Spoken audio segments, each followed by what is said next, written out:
Hola, bienvenidos. En este video vamos a hablar sobre la red Adaline y el aprendizaje Wither-Hoff. Así que adelante. Bueno, aquí les estoy poniendo el dibujo que representa una red Adaline. Es muy parecido a una red Perceptron, pero la diferencia está en que la función de activación que ven aquí es una función de activación lineal, ya no es una escalón. Bien, entonces seguimos teniendo exactamente el mismo problema que antes, en donde tenemos ejemplos con los cuales vamos a entrenar la red monocapa. Y entrenar quiere decir calcular los pesos sinápticos y la polarización de esta red monocapa para que pueda responder como deseamos. ¿Ok?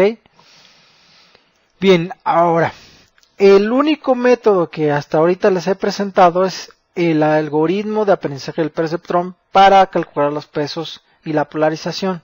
Pero tiene una desventaja ese método. No obtiene la frontera de decisión que mejor separa las clases. En los videos pasados yo hice referencia de esto. Entonces, esta es la motivación por la cual vamos a ver el aprendizaje Wither-Hoff. Este método trata de encontrar la mejor separación entre las clases. Para poder explicarles la fórmula que van a usar para calcular los pesos sinápticos y la polarización, voy a deducir esa fórmula matemáticamente, pero considerando primero que solo tenemos una sola neurona. El caso monocapa lo voy a tratar en otro video, ¿ok? Bien, entonces comencemos.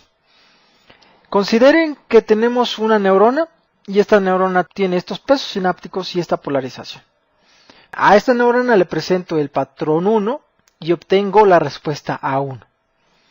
Vuelvo a hacer lo mismo, pero ahora con el patrón P2. ¿Ok? Se lo presento y calculo una respuesta A2. Lo hago así sucesivamente. Noten que no cambio la polarización ni los pesos sinápticos hasta llegar al último patrón de ejemplo, que es PQ. Entonces obtengo una respuesta AQ. ¿Qué es lo que queremos? ¿O qué fue lo que planteó Wither y Hoff por allá de los 60s? Queremos minimizar el error, así que vamos a escribir el error.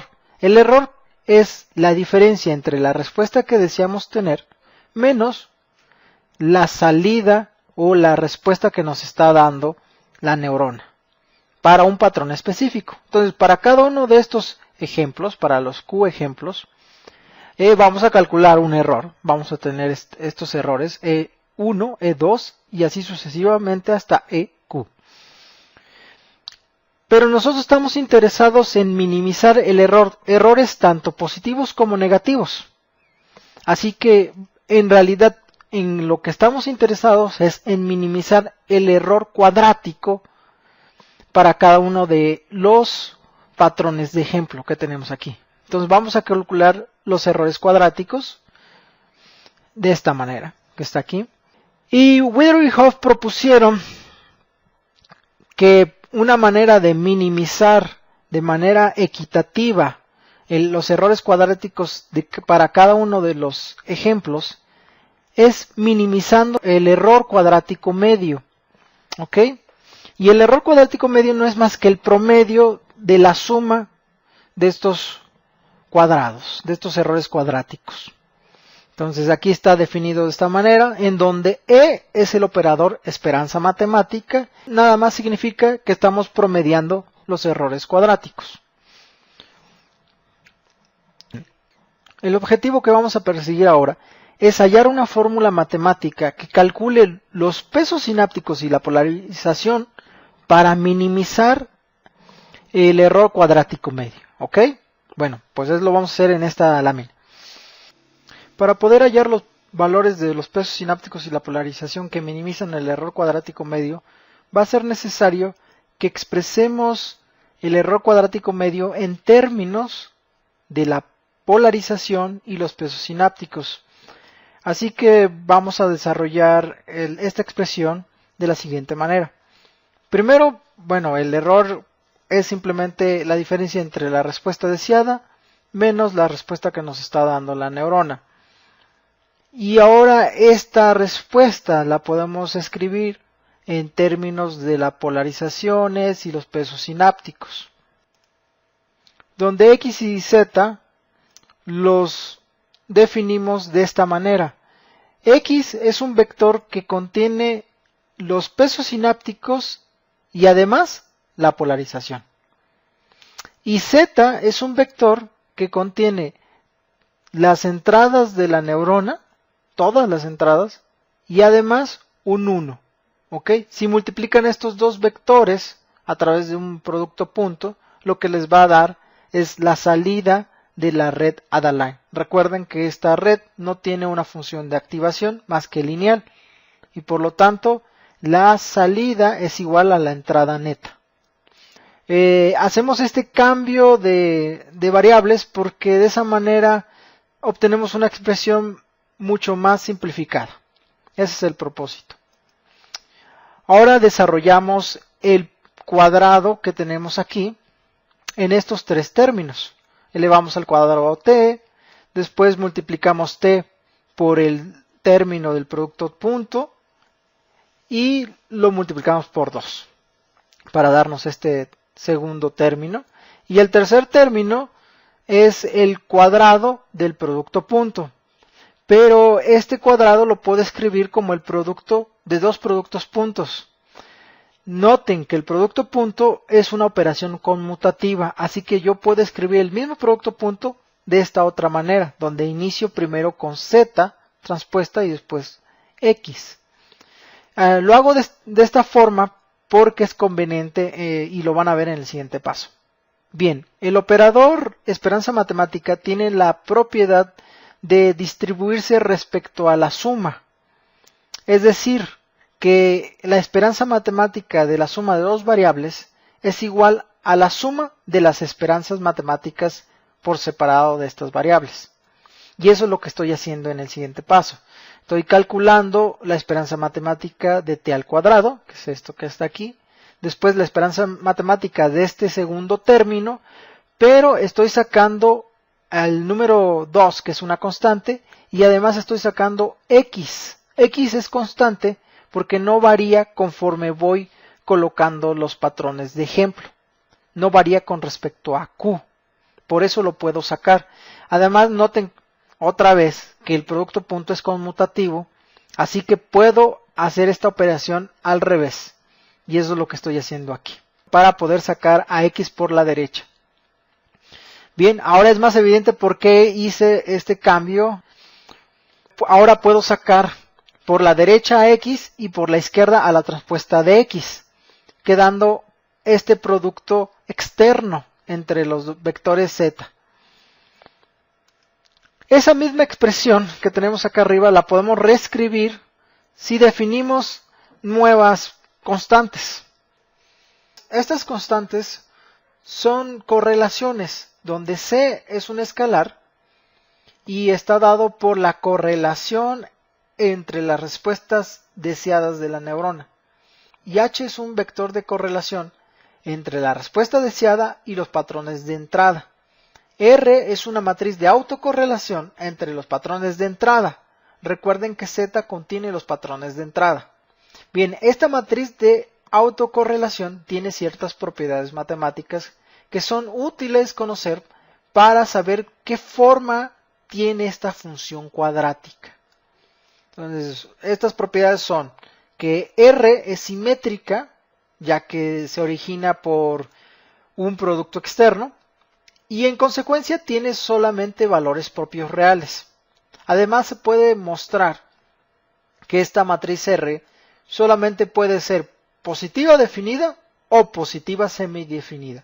En el primer caso, los valores propios son todos positivos, y en el segundo caso, los valores propios, algunos de ellos pueden ser 0.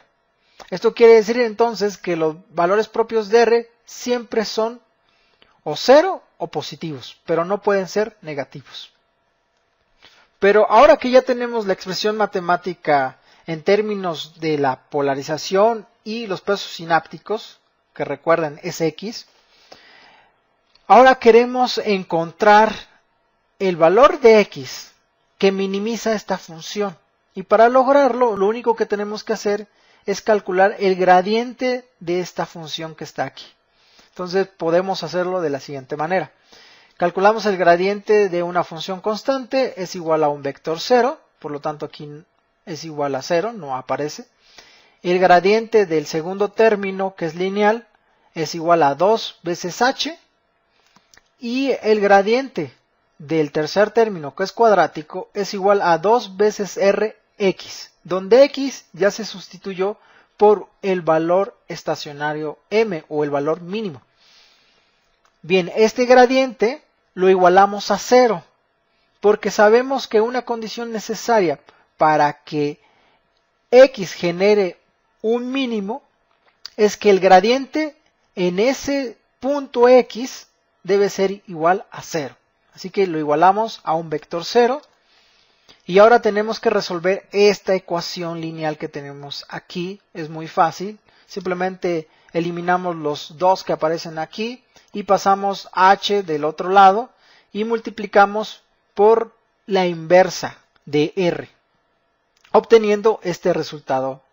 Esta es la fórmula casi que vamos a usar para entrenar y obtener los pesos sinápticos y la polarización. Digo casi porque esta fórmula corresponde solamente al caso de una sola neurona. Bueno, dependiendo de las propiedades que tiene R, es también los resultados que vamos a obtener. Así que voy a hacer un resumen de las posibilidades. Podemos tener tres posibilidades.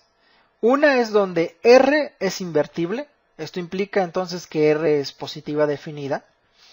Y en tal caso, entonces nada más tenemos un único mínimo. La función tiene un único mínimo. Una manera gráfica de representar este caso está aquí en esta gráfica, en donde x tiene nada más 2 dimensiones, aunque el caso general es r más 1 dimensiones. Y como ven, esta función tiene un único mínimo. Los otros dos casos están en el inciso B, y es cuando R ya no es invertible, lo cual implica que la matriz R es positiva semidefinida. Y entonces pueden ocurrir dos cosas. Uno, que entonces existan muchos mínimos, no solamente un único mínimo, sino varios mínimos, como ocurre con esta función, en esta gráfica. Hay una línea recta que es paralela al plano X, que está abajo, y por consecuencia hay una cantidad infinita de X que minimizan la función. Si estamos en este caso, si hay muchos mínimos, podemos calcular la inversa o el valor de X a través de la pseudo inversa R+. Esto lo vamos a ver más adelante. Por último, en el tercer caso es que no exista un mínimo. Y esto ocurre cuando la recta ya no es paralela al plano X y entonces está inclinada y en consecuencia tenemos que siempre está disminuyendo la función. Por lo tanto no hay un mínimo. Bueno, esos son los tres casos y ahora quiero presentarles un ejemplo pequeño con el cual podemos aplicar esta fórmula y ver los resultados. Ok, ahora vamos a aplicar la fórmula que acabamos de obtener para diseñar una red neuronal Adaline que realice la función AND. Entonces aquí les pongo la fórmula que acabamos de obtener y acá les voy a poner la tabla de verdad de la función AND. Además, quiero proponerles que codifiquemos de manera distinta la salida de la neurona. En esta tabla de verdad, la codificación de la salida es en términos de ceros y unos. Entonces, otra posibilidad es que codifiquemos la salida entre términos de menos unos y unos. Entonces, les propongo hacer la comparación de estas dos codificaciones usando la regla de aprendizaje Wytherhoff. Vamos a calcular primero la matriz R y después vamos a calcular los vectores H. Entonces, la matriz R está definida como la esperanza matemática del producto externo de estos zetas. Y esto es igual al promedio de los productos externos de cada uno de los vectores z. Bien, ¿cuántos vectores z tenemos? Son 4. El 0, 0, 0, 1, 1, 0 y el 1, 1. Pero recuerden que el vector z está constituido por las entradas y aumentado con un 1. Entonces, cada uno de esos vectores, el z1, z2, z3, z4, tiene los mismos valores que los patrones de prueba, pero tiene un 1 aumentado, como ven en esta fila. Entonces, después de hacer estas operaciones matemáticas que indican, el resultado es esta matriz R. Ahora vamos a calcular el vector H. Pero el vector H está en términos de la respuesta deseada T y de los patrones de entrada. Así que vamos a calcular un H para el caso en donde la codificación esté hecha por ceros y unos, y otro H calculado para el otro caso de codificación. Bueno, recordemos que el H está definido por esta expresión matemática, entonces simplemente tenemos que sustituir los t's. En el caso de la codificación que sea ceros y unos, pues los primeros tres términos se van a hacer 0 y el único vector que va a sobrevivir es el último. Así que el resultado es este, un cuarto de un vector que contiene unos. Vamos a calcular el vector H2 correspondiente a la codificación menos unos y 1. Entonces en este caso vamos a usar estas operaciones y nos va a dar este resultado de un cuarto con los primeros dos elementos 0 y el último menos 2. Una vez que hemos calculado las H y la R, podemos aplicar ya la fórmula. Entonces aquí ya puse lo que es el espacio de entrada y representé los patrones con los que estamos entrenando a la neurona de Align. Entonces vamos a hacer la operación. Entonces aquí estoy calculando la inversa, luego la estoy multiplicando por H1 y nos da este resultado. Ustedes pueden verificarlo con una calculadora o en MATLAB. Bueno, si ustedes grafican la frontera de decisión que corresponde a estos pesos sinápticos y polarización, les va a dar esta recta. Y como ven, esta recta no corresponde a la mejor solución. De hecho, realmente no está clasificando correctamente estos patrones. Entonces, mediante esta codificación de ceros y unos no nos está dando un buen resultado. Veamos la otra posibilidad. Bien, volvemos a hacer la operación, ahora con H2, y nos da estos pesos sinápticos y esta polarización. Si ustedes grafican esta frontera de decisión, les va a dar esta frontera que está aquí. Y como ven, esta frontera sí clasifica correctamente los patrones. Con este ejemplo, quiero darles el consejo de que cuando estén usando la regla de Wheeler-Huff, codifiquen las salidas de las neuronas con menos unos y unos, y no con ceros y unos. Los resultados son mejores siempre. Por último, vamos a diseñar otra red neuronal Align para realizar ahora la función XOR. A priori sabemos ya que esta función no es posible resolver usando una sola neurona monocapa. Pero bueno, lo vamos a intentar de todos modos usando la fórmula que acabamos de calcular. Entonces aquí les pongo la tabla de verdad de la función XOR. Ahora ya estoy usando la codificación de menos unos y unos. Y acá tengo el espacio de entrada ya con los patrones de prueba correspondientes. Bien, la matriz R sigue siendo la misma, ya que los patrones de prueba siguen siendo los mismos. No puede cambiar esta matriz. Lo único que tenemos que hacer es calcular la nueva H. Y esa H la calculamos de esta manera, en donde noten que el vector resultante es un vector de ceros. En consecuencia, el vector X se vuelve 0 completamente. Este resultado nos está diciendo que no existe solución para clasificar la función XOR. Bueno, pues con este ejemplo terminamos este video y los veo en el siguiente. Bye.